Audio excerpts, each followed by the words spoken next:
ಹಾಗೆಯೇ ಶ್ರೀರಂಗಪಟ್ಟಣದ ಶಾಸಕರು ಸೋಫಾರ್ ಅವರು ಕೂಡ ಇಲ್ಲ. ಆದರೆ ಇಲ್ಲಿ ಯಾವಾಗ ಈ ಬೆಳವಣಿಗೆಗಳು ಬಹಿರಂಗ ಆಗೋದಕ್ಕಿಂತ ಸ್ವಲ್ಪ ಮುಂಚಿತವಾಗಿಯೇ ಅಂದರೆ ದೆಹಲಿಗೆ ಹೊರಟಿರ್ತಕ್ಕಂತಹ ಶಾಸಕರ ವಿಚಾರಗಳು ಬಯಲಾಗೋದಕ್ಕೆ ಸ್ವಲ್ಪ ಮುಂಚಿತವಾಗಿಯೇ ಸಿದ್ದರಾಮಯ್ಯನವರ ಪ್ರವಾಸದಲ್ಲಿ ಏರುಪೇರಾಗಿದೆ, ಮುಖ್ಯಮಂತ್ರಿಯವರ ಪ್ರವಾಸ ಏರುಪೇರಾಗಿದೆ. ಅಂದ್ರೆ ಈ ಸುದ್ದಿ ಬಹಿರಂಗ ಆಗೋದಕ್ಕಿಂತ ಮುಂಚಿತವಾಗಿ ಖಂಡಿತವಾಗಿಯೂ ಕೂಡ ಮುಖ್ಯಮಂತ್ರಿಯವರಿಗೆ ಈ ಸುದ್ದಿ ತಲುಪಿರುತ್ತೆ. ಈ ಕಾರಣಕ್ಕಾಗಿಯೂ ಕೂಡ ಇರಬಹುದು. ಯಾಕಂದ್ರೆ ಚಾಮರಾಜನಗರ ಮತ್ತು ಮೈಸೂರು ಪ್ರವಾಸದಲ್ಲಿದ್ದಂತಹ ಮುಖ್ಯಮಂತ್ರಿ ಸಿದ್ದರಾಮಯ್ಯನವರು ಬೆಂಗಳೂರಿಗೆ ವಾಪಸ್ ಆಗಿದ್ದಾರೆ. ರಾಜ್ಯ ರಾಜಕೀಯದಲ್ಲಿ ನಡೀತಾ ಇರುವಂತಹ ಬೆಳವಣಿಗೆಗಳ ಬಹಳ ಕುತೂಹಲಕಾರಿಯಾಗಿರ್ತಕ್ಕಂತಹ ಸಂಗತಿಗಳು ಇವು. ಯಾಕಂದ್ರೆ ಚಾಮರಾಜನಗರ ಜಿಲ್ಲೆಯಲ್ಲಿ ಇವತ್ತು ಸಹಕಾರ ಇಲಾಖೆಯ ಸಹಕಾರ ಸಪ್ತಾಹ ಕಾರ್ಯಕ್ರಮದ ಸಮಾರೋಪ ಇತ್ತು. ಆದರೆ ಆ ಸಮಾರೋಪ ಕಾರ್ಯಕ್ರಮವನ್ನು ಮುಗಿಸಿ ಮುಖ್ಯಮಂತ್ರಿ ಸಿದ್ದರಾಮಯ್ಯನವರು ನೇರವಾಗಿ ಬೆಂಗಳೂರಿಗೆ ಬರ್ತಾ ಇದ್ದಾರೆ. ಚಾಮರಾಜನಗರದಲ್ಲಿ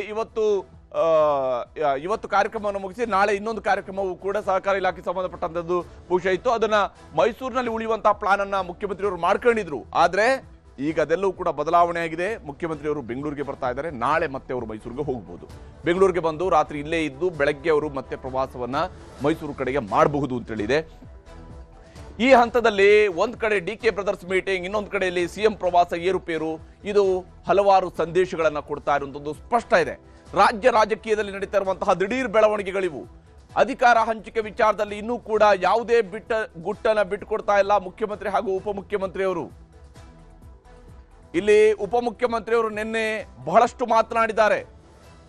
ನಾನು ಎಷ್ಟು ದಿವಸ ಅಧ್ಯಕ್ಷನಾಗಿ ಇರ್ತೀನೋ ಇಲ್ಲೋ ಅಂತೇಳಿ ಗೊತ್ತಿಲ್ಲ ಅನ್ನುವಂತಹ ರೀತಿಯಲ್ಲಿ ಮಾತನಾಡಿದ್ದಾರೆ. ಇದಕ್ಕೆ ಈ ಹುದ್ದೆಗೆ ಬೇರೆಯವರು ಬರಬಹುದು ಅಂತ ಹೇಳಿದ್ದಾರೆ. ಕೆಪಿಸಿಸಿ ಅಧ್ಯಕ್ಷರಾಗಿ ಹೇಗೆ ಕೆಲಸ ಮಾಡಬೇಕು ಅನ್ನೋದಕ್ಕೆ ಒಂದು ಮಾದರಿಯನ್ನ ಸೆಟ್ ಮಾಡಿದ್ದೀನಿ ಅಂತ ಹೇಳಿದ್ದಾರೆ. 100 ಕಾಂಗ್ರೆಸ್ ಕಚೇರಿಗಳ ಸ್ಥಾಪನೆಯನ್ನ ಮಾಡಿಸುವಂತಹ ಕೆಲಸವನ್ನ ಮಾಡಿದ್ದೀನಿ ಅನ್ನುವಂತ ಹೇಳಿದ್ದಾರೆ. ಇವೆಲ್ಲವೂ ಹೇಳಿರ್ತಕ್ಕಂತಹ ಡಿ ಕೆ ಶಿವಕುಮಾರ್ ಅವರು ಸ್ಪಷ್ಟವಾಗಿ ಒಂದು ಸಂದೇಶವನ್ನು ಹೇಳಿದ್ರು. ನಾನು ಅಧ್ಯಕ್ಷನಾಗಿ ಇಲ್ಲದೆ ಇದ್ರೂ ಕೂಡ ನಾಯಕತ್ವದಲ್ಲಿರ್ತೇನೆ, ಫ್ರಂಟ್ ಲೈನ್ ನಲ್ಲಿ ಇರ್ತೇನೆ ಅಂತ ಹೇಳಿದ್ರು. ಫ್ರಂಟ್ ಲೈನ್ ನಲ್ಲಿ ಇರುವಂತಹದರ ಅರ್ಥ ಹಾಗಾದ್ರೆ ಮುಖ್ಯಮಂತ್ರಿಯಾಗಿನ 2028ಕ್ಕೆ ಕಾಂಗ್ರೆಸ್ ಅನ್ನ ಮತ್ತೆ ಅಧಿಕಾರಕ್ಕೆ ತರ್ತೀನಿ ಅನ್ನುವಂತಹ ಮಾತುಗಳನ್ನ ಹೇಳ್ತಾ ಇದ್ರು ಶಿವಕುಮಾರ್ ಅವರು. ಬಹಳಷ್ಟು ಅರ್ಥಗಳಿದಾವೆ ಅಂತ ಹೇಳಿದ್ವಿ. ನಿನ್ನೆಯೂ ಕೂಡ ಕಾರ್ಯಕ್ರಮದಲ್ಲಿ ಹೇಳ್ತಾ ಇದ್ವಿ. ಒಗ್ಗಟ್ಟಿನಿಂದ ಮಾತಾಡಿದರೆ ಒಗ್ಗಟ್ಟನ್ನ ಬಿಚ್ಚಿಡಬೇಕಾಗಿರುವಂತದ್ದು ಕಾಂಗ್ರೆಸ್ ಹೈಕಮಾಂಡ್. ಈಗ ಸಿಎಂ ಪ್ರವಾಸದಲ್ಲೂ ಕೂಡ ಏರುಪೇರು ಆಗಿದೆ. ಅಧಿಕಾರ ಹಂಚಿಕೆ ವಿಚಾರದಲ್ಲಿ ಗುಟ್ಟು ಬಿಟ್ಟುಕೊಡದ ಸಿಎಂ ಹಾಗೂ ಡಿಸಿಎಂ. ಇಲ್ಲಿ ಸಿದ್ದರಾಮಯ್ಯನವರಿಗೆ ವಿಶೇಷವಾಗಿ ಇವತ್ತು ಒಂದು ವಿಚಾರವನ್ನು ನೆನಪಿಸಿದ್ದಾರೆ. ಅದು ಡಿ ಕೆ ಸುರೇಶ್ ಅವರು ನೆನಪಿಸಿಟ್ಟಿರ್ತಕ್ಕಂತಹ ಮಾತುಗಳು. ಯಾಕಂದ್ರೆ ಮುಖ್ಯಮಂತ್ರಿ ಸಿದ್ದರಾಮಯ್ಯನವರಿಗೆ ಅವರು ಕೇಳಿದಂಥದ್ದು ಇದೇ. ಮಾತು ಉಳಿಸಿಕೊಳ್ತಾರ ಸಿಎಂ, ಕೊಟ್ಟ ಮಾತಿನಂತೆ ಅವರು ನಡ್ಕೊಳ್ತಾರೆ ಅಂತ. ಕಾಂಗ್ರೆಸ್ನವರ ಸರ್ಕಾರದ ಈ ಅವಧಿಯಲ್ಲಿ ಮತ್ತು ಹಿಂದಿನ ಅವಧಿಯಲ್ಲೂ ಕೂಡ, ಸಿದ್ದರಾಮಯ್ಯನವರ ಸರ್ಕಾರದ ಹಿಂದಿನ ಅವಧಿಯಲ್ಲೂ ಕೂಡ ಒಂದು ಪಾಯಿಂಟ್ ಅನ್ನು ಅವರು, ಅದೊಂದು ರೀತಿಯಂತ ಘೋಷವಾಕ್ಯವನ್ನು ಅವರು ಹೇಳ್ತಾ ಇದ್ರು. ನುಡಿದಂತೆ ನಡೆದ ಸರ್ಕಾರ, ನುಡಿದಂತೆ ನಡೆದ ಸರ್ಕಾರ ನಮ್ಮದು. ಇದು 2018ರಲ್ಲೂ ಕೂಡ ಸಿದ್ದರಾಮಯ್ಯರು ಚುನಾವಣೆಗೆ ಹೋಗುವುದಕ್ಕಿಂತ ಮುಂಚಿತವಾಗಿ ಹೇಳಿದಂತಹ ಮಾತು. ಮತ್ತು ಈ ಬಾರಿ ಸರ್ಕಾರ ಬಂದು ಪಂಚ ಗ್ಯಾರಂಟಿ ಯೋಜನೆಗಳನ್ನು ಜಾರಿಗೊಳಿಸುವುದಕ್ಕೆ ಶುರು ಮಾಡಿದಾಗಲೇ ಹೇಳಿದಂತಹ ಮಾತು ಕೂಡ ನುಡಿದಂತೆ ನಡೆದಂತಹ ಸರ್ಕಾರ ನಮ್ಮದು ಅಂತ ಹೇಳ್ತಾ ಇದೆ. ಈಗ ಅದೇ ನುಡಿದಂತೆ ನಡೆಯುವ ಬೇಕಾದ ಕಾಲವನ್ನ ಸಿದ್ದರಾಮಯ್ಯನವ್ರಿಗೆ ನೆನಪಿಸಿದ್ದಾರೆ ಉಪಮುಖ್ಯಮಂತ್ರಿಯವರ ತಮ್ಮ ಡಿ ಕೆ ಸುರೇಶ್. ಸಿಎಂ ಕೊಟ್ಟ ಮಾತು ತಪ್ಪೋದಿಲ್ಲ. ನೋಡಿ, ಹಿಂದೆ ಯಡಿಯೂರಪ್ಪನವರಿಗೆ ಒಂದು ಮಾತು ಹೇಳ್ತಿರು, ಅವರು ನಾಲ್ಗೆ ಮೇಲೆ ನಿಂತಿರುವ ನಾಯಕ ಅಂತ. ಅಂದ್ರೆ ಅವ್ರು ಕೊಟ್ಟ ಮಾತನ್ನ ತಪ್ಪೋದಿಲ್ಲ ಅಂತ ಹೇಳಿ. ಈಗ ಸಿದ್ದರಾಮಯ್ಯನವ್ರಿಗೆ ಹೇಳ್ತಾ ಇದ್ದಾರೆ, ಮುಖ್ಯಮಂತ್ರಿಯವರು ಕೂಡ ಸಿದ್ದರಾಮಯ್ಯನವರು ಕೂಡ ಕೊಟ್ಟ ಮಾತು ತಪ್ಪೋದಿಲ್ಲ. ಕರೆಕ್ಟ್ ಆಗಿ ಇವತ್ತು ನೆನಪಿಸಿರುವಂತದ್ದು ಕೊಟ್ಟ ಮಾತನ್ನ. ಹಾಗಾದ್ರೆ ಯಾವುದದು ಕೊಟ್ಟ ಮಾತು? ಸಿದ್ದರಾಮಯ್ಯನವರು ಕೊಟ್ಟಿರುವಂತಹ ಮಾತು ಯಾವುದು? ಈ ಕುತೂಹಲ ಇದೆ. ಈಗ ಸುರೇಶ್ ಮಾತಿನ ಪ್ರಕಾರ 2.5 ವರ್ಷಗಳ ಸೂತ್ರ ಇದ್ದಿದ್ದು ನಿಜವೇ? ಯಾಕಂದ್ರೆ ಸಿದ್ದರಾಮಯ್ಯನವರ ಬಣದವರು ಅಥವಾ ಹಿರಿಯ ನಾಯಕರುಗಳು, ಡಾಕ್ಟರ್ ಜಿ ಪರಮೇಶ್ವರ್ ಅವರು, ಎಂ ಬಿ ಪಾಟೀಲ್ರು ಈಗಾಗಲೇ ಹೇಳಿರ್ತಕ್ಕಂಥ ಬಹಿರಂಗ ಹೇಳಿಕೆಗಳು ಆನ್ ರೆಕಾರ್ಡ್ ಇರುವಂತದ್ದು. ನಮ್ಮಲ್ಲಿ ಯಾವುದೇ ರೀತಿಯಾದಂತಹ ಅಧಿಕಾರ ಬದಲಾವಣೆಗೆ ಸಂಬಂಧಪಟ್ಟಂತಹ ಸೂತ್ರಗಳ ಬಗ್ಗೆ ನಮ್ಮ ನಡುವೆ ಚರ್ಚೆ ಆಗಿಲ್ಲ, ನಮ್ಗೆ ಅದರ ಬಗ್ಗೆ ಗೊತ್ತಿಲ್ಲ ಅಂತ ಹೇಳ್ತಾ ಇದ್ರು. ಆದ್ರೆ ಇಲ್ಲಿ ಮುಖ್ಯಮಂತ್ರಿಯವರ ಹತ್ರ ಕೇಳ್ತಾ ಇದ್ದಾರೆ, ಕೊಟ್ಟ ಮಾತನ್ನ ಅವರು ತಪ್ಪುವುದಿಲ್ಲ. ಹಾಗಾದ್ರೆ ಏನ್ ನಡೆದಿದೆ? ದಾಖಲೆ ಮಾಡೋದು ಮುಖ್ಯವಲ್ಲ, ಕೊಟ್ಟ ಮಾತು ಉಳಿಸ್ಕೊಳ್ಬೇಕು ಅಂತೇಳಿ ಸುರೇಶ್ ಅವರು ಹೇಳಿದ್ದಾರೆ. ಯಾಕಂದ್ರೆ ಸಿದ್ದರಾಮಯ್ಯನವರು ಮುಂದಿನ ಜನವರಿ ತನಕ ಮುಖ್ಯಮಂತ್ರಿ ಆಗಿದ್ರೆ ದೇವರಾಜು ಅರಸು ಅವರು ಬರೆದಿರ್ತಕ್ಕಂತಹ ಅತಿ ಸುದೀರ್ಘ ಅವಧಿಯವರೆಗೆ ಕರ್ನಾಟಕದಲ್ಲಿ ಆಳ್ವಿಕೆ ನಡೆಸಿರುವಂತಹ ಮುಖ್ಯಮಂತ್ರಿ ಅನ್ನುವಂತಹ ದಾಖಲೆಯನ್ನ ಸಿದ್ದರಾಮಯ್ಯನವರು ಮುರಿತಾರೆ. ಸುರೇಶ್ ಅವರು ಹೇಳ್ತಿದ್ದಾರೆ, ದಾಖಲೆ ಮುರಿಯೋದು ಮುಖ್ಯ ಅಲ್ಲ, ಕೊಟ್ಟ ಮಾತನ್ನು ಉಳಿಸ್ಕೊಳ್ಳೋದು ಮುಖ್ಯ ಅಂತ. ಸಿಎಂ ಹುದ್ದೆಯನ್ನ ಬಿಟ್ಟು ಕೊಡುವ ಬಗ್ಗೆ ಮಾತು ಕೊಟ್ಟಿದ್ರ ಸಿದ್ದರಾಮಯ್ಯನವರು? ಹಾಗಾದ್ರೆ ಮಾತು ಕೊಟ್ಟಿದ್ದರ? ಶಿವಕುಮಾರ್ ಅವರಿಗೆ ಅಧಿಕಾರವನ್ನ ಬಿಟ್ಟು ಕೊಡುವಂತಹ ಮಾತನ್ನ ಸಿದ್ದರಾಮಯ್ಯನವರು ಕೊಟ್ಟಿದ್ದರ? ಯಾರಿಗೆ ಮಾತು ಕೊಟ್ಟಿದ್ರು? ಯಾವ ಕಾರಣಕ್ಕಾಗಿ ಮಾತು ಕೊಟ್ಟಿದ್ರು? ರಾಜ್ಯದ ಜನರಿಗೆ, ಯಾಕಂದ್ರೆ 2020 ಸರ್ಕಾರವನ್ನ ನೋಡಿದ್ವಿ, ಬಹಳ ಬಹಿರಂಗವಾಗಿ ಹೇಳ್ಕೊಂಡಿದ್ರು 20 ತಿಂಗಳು ನಾವು 20 ತಿಂಗಳು ನೀವು ಅಂತೇಳಿ. ಇಲ್ಲಿ ಈ ಸರ್ಕಾರದಲ್ಲಿ 30 ತಿಂಗಳು ನಾವು 30 ತಿಂಗಳು ನೀವು ಅಂತೇಳಿ ಏನಾದ್ರೂ ಮಾತು ಕೊಟ್ಟಿದ್ರಾ? ನಿಜಾನ? ಹಾಗಾದ್ರೆ ಶಿವಕುಮಾರ್ ಬಣದವರು ಈ ಹಿಂದೆ ಹೇಳ್ತಾ ಇದ್ದಂತ ಮಾತು ನಿಜಾನ? ಆ ಮಾತನ್ನ ಸಿದ್ದರಾಮಯ್ಯವರು ಕೊಟ್ಟಿದ್ದರ? ಯಾರಿಗೆ ಮಾತು ಕೊಟ್ಟಿದ್ರು? ಯಾವ ಕಾರಣಕ್ಕಾಗಿ ಮಾತು ಕೊಟ್ಟಿದ್ರು? ಇವೆಲ್ಲವೂ ಕೂಡ ಈಗ ಗೊತ್ತಾಗಬೇಕಾಗಿರುವಂತಹ ವಿಚಾರಗಳು. ಈ ಪ್ರಶ್ನೆಗಳು ಜನಮಾನಸದಲ್ಲೂ ಕೂಡ ಇದ್ದೇ ಇದ್ದಾವೆ, ಕರ್ನಾಟಕದ ಜನರಲ್ಲೂ ಕೂಡ ಇದ್ದೇ ಇರುವಂತದ್ದು. ಸಿದ್ದರಾಮಯ್ಯನವರು ತಪ್ಪದಂತೆ ನಡೆಸಿಕೊಡ್ಬೇಕಾದಂತಹ ಮಾತು ಯಾವುದು? ಯಾವ ಮಾತನ್ನು ಅವರು ನಡೆಸಿಕೊಡ್ಬೇಕು? ಸುರೇಶ್ ಅವರಿಗೆ, DK ಶಿವಕುಮಾರ್ ಅವರಿಗೆ, ಕಾಂಗ್ರೆಸ್ಗೆ ಯಾವ ಮಾತನ್ನು ಅವರು ನಡೆಸಿಕೊಡ್ಬೇಕಿದೆ? ನುಡಿದಂತೆ ನಡೆಯುವ ಸರ್ಕಾರ ಎನ್ನುವವರ ನಡುವೆ ಮತ್ತಷ್ಟು ಈಡೇರದ ಮಾತುಗಳಿದಾವ. ನುಡಿದಂತೆ ನಡೆಯುವ ಸರ್ಕಾರ ನಮ್ದು ಅಂತ ಹೇಳ್ತಾರೆ ಇವರು. ನುಡಿದಂತೆ ನಡಿಬೇಕಾಗತ್ತೆ, ನಡೆದಿದ್ದೀವಿ ಅಂತ ಅವ್ರು ಕ್ಲೇಮ್ ಮಾಡ್ಕೊಳ್ತಿದ್ದಾರೆ ಸರ್ಕಾರದವರು. ಹಾಗಾದ್ರೆ ಇವರ ನಡುವೆ ಜನ ಕೇಳಿಸ್ಕೊಳ್ಳದೆ ಇರುವಂತಹ ನುಡಿದಿರುವಂತಹ ಮಾತುಗಳು ಬೇರೆ ಯಾವ್ದಾದ್ರು ಇದಾವ? ಸುರೇಶ್ ಅವರ ಮಾತನ್ನು ನಿಮಗೆ ತೋರಿಸ್ತೀನಿ. ಯಾವತ್ತೂ ಕೂಡ ಕೊಟ್ಟ ಮಾತನ್ನ ತಪ್ಪುವಂತವ್ರಲ್ಲ. ಯಾರಿಗೆ ಏನಾರ ಮಾತು ಕೊಟ್ಟಿದ್ರು ತಪ್ಪೋದಿಲ್ಲ. ಈ ಕರ್ನಾಟಕದ ರಾಜ್ಯಕ್ಕೆ ಕಳೆದ 5 ವರ್ಷದಿಂದ ಏನೇನ್ ಮಾತು ಕೊಟ್ಟಿದ್ರು ಎಲ್ಲ ಭರವಸೆಗಳನ್ನ ಈಡೇರಿಸಿದ್ದಾರೆ. ಈಗಲೂ ಕೂಡ ಈ ಸರ್ಕಾರದಲ್ಲೂ ಕೂಡ ಯಾರ್ಯಾರಿಗೆ ಏನೇನ್ ಕೊಟ್ಟಿದ್ದಾರೆ ಮಾತು, ಅದ್ರ ಮಾತಿನಂತೆ ನಡೀತಾ ಇದ್ದಾರೆ. ಅದರಲ್ಲಿ ಏನೋ ತಪ್ಪೇನಿದೆ?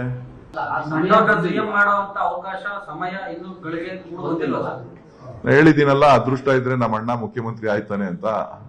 ಇಲ್ಲ, ಅವರು ಪಕ್ಷದ ಅಧ್ಯಕ್ಷರಾಗಿದ್ದಾರೆ, ಕೆಲಸ ಮಾಡ್ತಾ ಇದ್ದಾರೆ.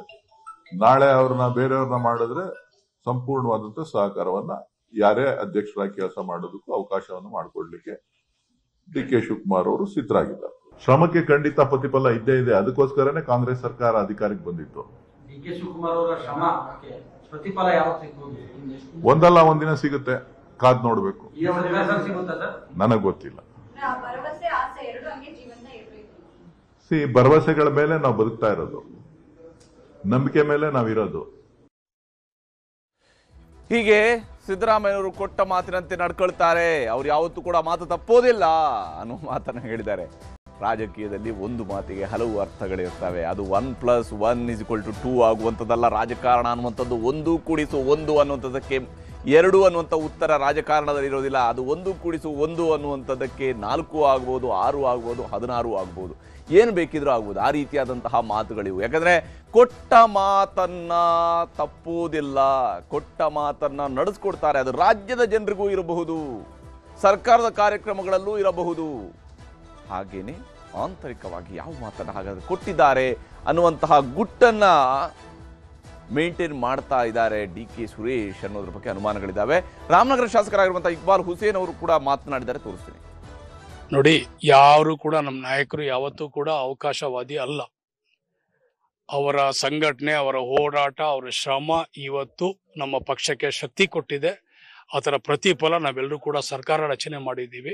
ಪ್ರಾರ್ಥನೆ ಯಾವತ್ತೂ ಫಲ ಕೊಟ್ಟೇ ಕೊಡ್ತದೆ ಅಂತ ಅವರು ಹೇಳ್ತಾರೆ, ನಾನು ಹೇಳ್ತೀನಿ. ಪ್ರಾರ್ಥನೆ ಯಾವಾಗೂ ಫಲ ಕೊಡ್ತದೆ, ಶ್ರಮಕ್ಕೆ ಯಾವತ್ತೂ ಫಲ ಇದ್ದೇ ಇದೆ. ಹೀಗೆ ಶ್ರಮಕ್ಕೆ ಫಲ, ಈಗ ಶ್ರಮದ ಫಲವನ್ನ ಕೇಳ್ತಾ ಇದ್ದಾರೆ. ಹಿಂದೆ ಸಿದ್ದರಾಮಯ್ಯನವರು ತಮ್ಮ ಎಲೆಕ್ಷನ್ ಕ್ಯಾಂಪೇನಲ್ಲಿ ಕೇಳ್ತಾ ಇದ್ರು. 2018ರ ಕ್ಯಾಂಪೇನಲ್ಲಿ ಮತ್ತು ಅದಕ್ಕಿಂತ ಮುಂಚೆ ನಡೆದಂತಹ ಉಪಚುನಾವಣೆಯಲ್ಲಿ ಸಿದ್ದರಾಮಯ್ಯನವರು ತಮ್ಮ ಕ್ಯಾಂಪೇನಲ್ಲಿ ಹೇಳ್ತಾ ಇದ್ರು, ನಮ್ಮ ಕೂಲಿಗೆ ನಾವು ಮಾಡಿದಂತಹ ಕೆಲಸಕ್ಕೆ ಕೂಲಿ ಕೇಳ್ತಾ ಇದ್ದೀವಿ ಅಂತ ಕೇಳ್ತಾ ಇದ್ರು. ನಾವು ಕೆಲಸ ಮಾಡಿದ್ದೀವಿ, ಅದರ ಕೂಲಿಯನ್ನು ಕೊಡಿ ಅಂತ ಕೇಳ್ತಾ ಇದ್ವಿ ಜನರ ಹತ್ರ. ಅಂದರೆ ನಮ್ಗೆ ಊಟ ಕೊಡಿ ಅಂತ ಕೇಳ್ತಾ ಇದ್ವಿ. ಈಗ ಇವರು ಹೇಳ್ತಿದ್ದಾರೆ, ನಾವು ಶ್ರಮವನ್ನು ಪಟ್ಟಿದ್ದೀವಿ, ಅದರ ಫಲ ಕೊಡಿ ಅಂತ ಕೇಳ್ತಾ ಇದ್ವಿ. ಈಗ ಅದರ ಫಲವನ್ನು ಕೇಳುವ ಸಮಯ ಬಂದಿದೆಯಾ? ಹಾಗಾದರೆ ಆ ಚರ್ಚೆಗಳ ಇದು ಅರ್ಧ ಮುಗಿದ ಸರ್ಕಾರದಲ್ಲಿರುವಂಥದ್ದು ಅನ್ನುವಂತಹ ಕುತೂಹಲ ಇದ್ದೇವೆ. ಆದರೆ ಮುಖ್ಯಮಂತ್ರಿ ಸಿದ್ದರಾಮಯ್ಯನವರು ಸ್ಪಷ್ಟವಾಗಿ ಒಂದು ಮಾತನ್ನು ಹೇಳಿದ್ದಾರೆ. ಜನರ ಆಶೀರ್ವಾದ ಇರುವವರೆಗೂ ನಾನೇ ಮುಖ್ಯಮಂತ್ರಿ, ಜನರ ಆಶೀರ್ವಾದ ಇರುವವರೆಗೂ ನಾನೇ ಮುಖ್ಯಮಂತ್ರಿ, ಯಾವ ಕ್ರಾಂತಿನೂ ಇಲ್ಲ, ಭ್ರಾಂತಿನೂ ಇಲ್ಲ. ಇದು ಸಿದ್ದರಾಮಯ್ಯನವರ ಮಾತು. ನಿನ್ನೆಷ್ಟೇ ಅವರು ಹೇಳಿದರು 17ನೇ ಬಾರಿಯ ಬಜೆಟ್ ಅನ್ನು ನಾನು ಮಂಡಿಸ್ತೀನಿ ಅಂತ ಹೇಳಿ. 2028ಕ್ಕೂ ಮತ್ತೆ ನಾವೇ ಅಧಿಕಾರಕ್ಕೆ ಬರುತ್ತೇವೆ ಅನ್ನುವಂತಹ ಮಾತನ್ನ ಸಿದ್ದರಾಮಯ್ಯನವರು ಹೇಳಿದ್ದಾರೆ. ಆ ಮೂಲಕವಾಗಿ ಯಾರ್ಯಾರಿಗೆಲ್ಲ ಮುಖ್ಯಮಂತ್ರಿ ಆಗುವಂಥ ಆಸೆ ಇದೆಯೋ 28ಕ್ಕೆ ಕಾಯಿರಿ ಅನ್ನುವಂಥ ಅರ್ಥವೂ ಕೂಡ ಅದಕ್ಕೆ ಸಿಗುತ್ತೆ. ಚಾಮರಾಜನಗರದಲ್ಲಿ ನಿಂತು ಸಿಎಂ ಸಿದ್ದರಾಮಯ್ಯನವರು ಈ ಸಂದೇಶವನ್ನ ಕೊಟ್ಟಿದ್ದಾರೆ. ಚಾಮರಾಜನಗರದಿಂದಲೇ ಸಂದೇಶದ ರವಾನೆ ಆಗಿದೆ ಸಿದ್ದರಾಮಯ್ಯನವರ ಕಡೆಯಿಂದ. ಚಾಮರಾಜನಗರದಲ್ಲಿ ನಿಂತು ಮುಖ್ಯಮಂತ್ರಿ ಸಿದ್ದರಾಮಯ್ಯನವರು ಇಂಥದ್ದೊಂದು ಸಂದೇಶವನ್ನು ಕೊಟ್ಟಿದ್ದಾರೆ. ನಾನೇ ಮುಖ್ಯಮಂತ್ರಿ ಸಿದ್ದರಾಮಯ್ಯನವರು ಮಾತನಾಡ್ತಾರೆ. ಜನ ನಮಗೆ 5 ವರ್ಷ ಕಾಂಗ್ರೆಸ್ ಪಕ್ಷಕ್ಕೆ 5 ವರ್ಷ ಅಧಿಕಾರ ಮಾಡಿ ಅಂತ ಇದ್ದಾರೆ. ನಾವು ಕೊಟ್ಟಿರ್ತಕ್ಕಂಥ ಭರವಸೆಗಳಿದೆಯಲ್ಲ ನಮ್ಮ ಪ್ರಣಾಳಿಕೆ ಮೂಲಕ ಅವುಗಳನ್ನು ಈಡೇರಿಸತಕ್ಕಂಥ ಪ್ರಾಮಾಣಿಕ ಪ್ರಯತ್ನ ಮಾಡ್ತೀವಿ. ನವೆಂಬರ್ ಕ್ರಾಂತಿ ಅಂತಿದ್ರು ಸರ್. ನವೆಂಬರ್ 21 ಯಾವ ಕ್ರಾಂತಿ ಅಂತ ಹೇಳಿದ್ರು? ಕ್ರಾಂತಿನೂ ಇಲ್ಲ, ಭ್ರಾಂತಿನೂ ಇಲ್ಲ. 5 ವರ್ಷ ನಮಗೆ ಅಧಿಕಾರ ಕೊಟ್ಟಿದ್ದಾರೆ. 5 ವರ್ಷ ಆದ್ಮೇಲೆ ಮತ್ತೆ ನಾವು ಚುನಾವಣೆ ನಡೀತದೆ. ಚುನಾವಣೆಯಲ್ಲಿ ನಾವೇ ಗೆಲ್ತೀವಿ. 5 ವರ್ಷ ನೀವೇ ಇರ್ತೀರಾ ಅಂತ ಸರ್? 5 ವರ್ಷ ನೀವೇ ಇರ್ತೀರಾ ಅನ್ನೋದೇ ಚರ್ಚೆಗಳು ಸಖತ್ತು. ಚರ್ಚೆ ಇದು ಅನಾವಶ್ಯಕವಾದಂತ ಚರ್ಚೆ ನಡೀತಾ ಇರೋದು. ಅನಾವಶ್ಯಕ ಚರ್ಚೆ ನಡೀತಾ ಇರೋದು. 2.5 ವರ್ಷ ಆಗಲಿ ಅಂತೇಳಿ ನಾನು ಹೈಕಮಾಂಡ್ ಅವ್ರಿಗೆ ಹೇಳಿದ್ದೆ. ಅದ್ರ ಮೇಲೆ ಚರ್ಚೆಗಳು ಉಟ್ಕೊಂಡಿದ್ದವು. 2.5 ವರ್ಷ ಆದ್ಮೇಲೆ ರೀಸಫಲ್ ಮಾಡೋಣ ಅಂತ ಹೇಳಿದ್ದೆ. ಅದ್ರ ಮೇಲೆ ಚರ್ಚೆಗಳು ಉಟ್ಕೊಂಡಿದ್ದವು.